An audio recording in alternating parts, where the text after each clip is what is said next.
This is my camper van, which you will recognise if you've been following my films. And I found a place to park here. It's now 7:20 in the morning. I spent the night here. I arrived at around 8:30 last night, and I went to sleep quite quickly.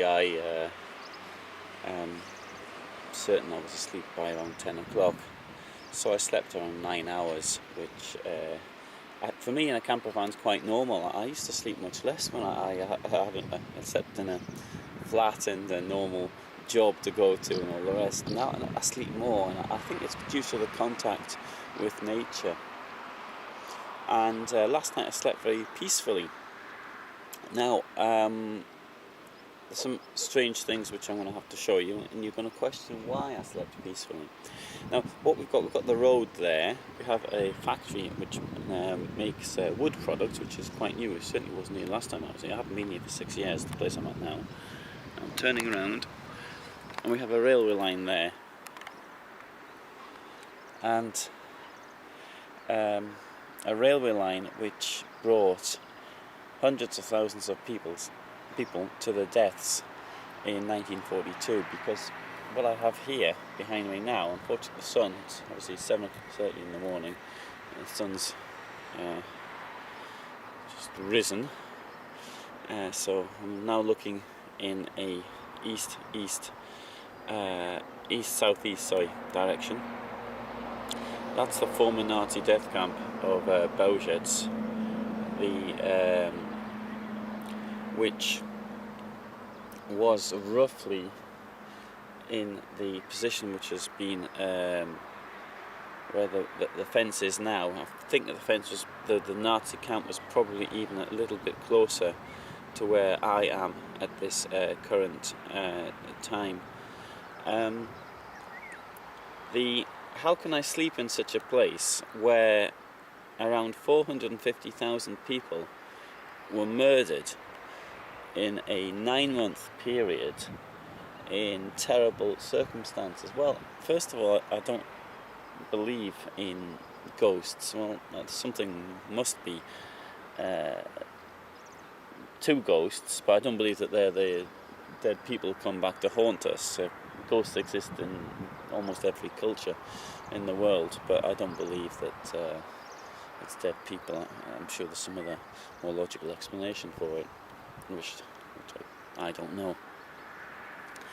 But the first thing I would say is this, is if they are the ghosts of the dead, well, they're not going to hurt me, are they?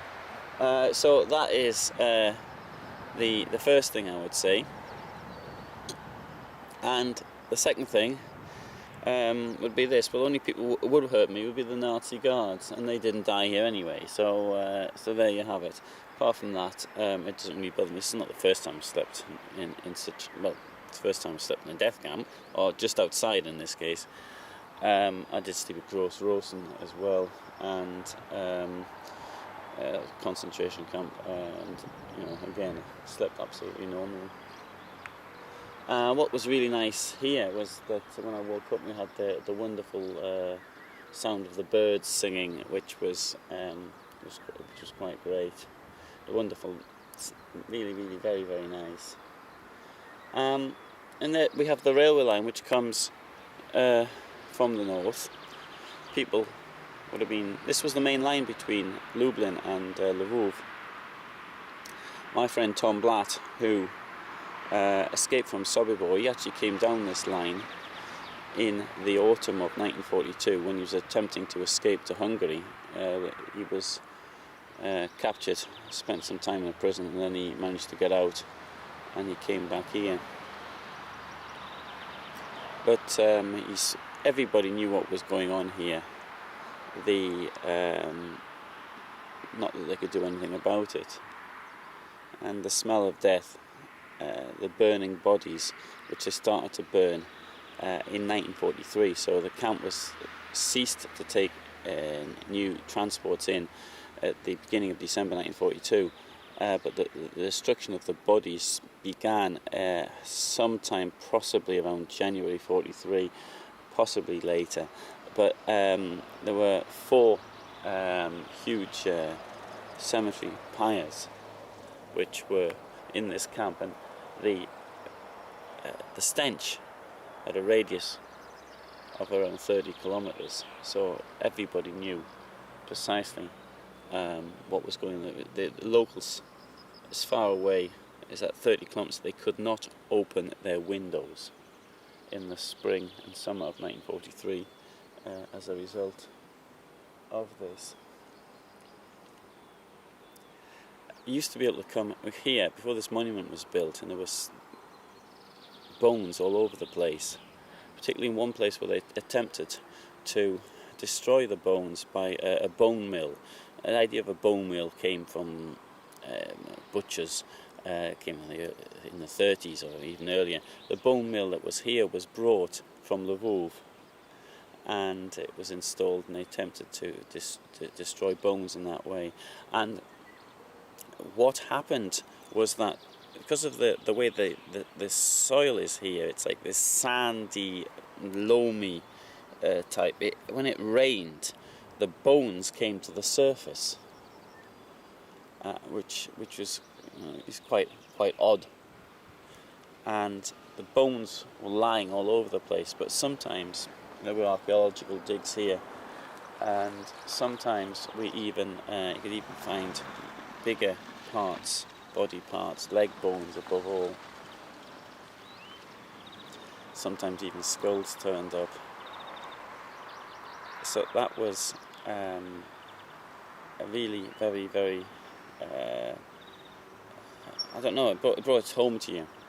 Often the bones were burnt at that as well, so you could see the scorch marks on them. And that area there was full of huge mass graves, and I suspect that the Nazis, after a while, they stopped, they closed the camp, maybe because they'd killed off the amount of Jews they expected to, but maybe not, because the ghetto in Krakow, for example, was still in existence. The ghetto in Lvov was still in existence when the camp was closed. So therefore, it's another reason, maybe they closed the camp because of the lack of space to bury the bodies. And then they hit on the idea of burning the bodies, although they've been burning the bodies since March 1942 in Helmand nad Nérem, since September, October 1942 in Auschwitz. Here came along later. I know what you're thinking. You couldn't sleep in a place like this. Yeah, as a historian, I've dealt with this for quite a long time. And for me, don't know, in a way I'm sort of used to it. And I get upset when I see photographs and then I know what happened to the people later. That does upset me. But to stay in a place like this, in a van, overnight, it doesn't affect me at all. So, I know I've shown you more attractive places maybe where I've spent the night. I possibly haven't shown you more interesting places, and it's not the sort of place I would recommend that people do come here, because I'm aware of how these places can affect others, and how much it can certainly cause most people trauma. And we have a lovely day today. I'm meeting friends of mine who are coming from the United States. Well, not coming from the United States, actually coming from the Ukraine, and we're going to be showing them around here, Beauzhets and the area. So I'm looking forward to that. And so I'm going to have a shower, the usual sort of things you do in the morning now, and then I'm going to take my car to the point I agreed to meet them.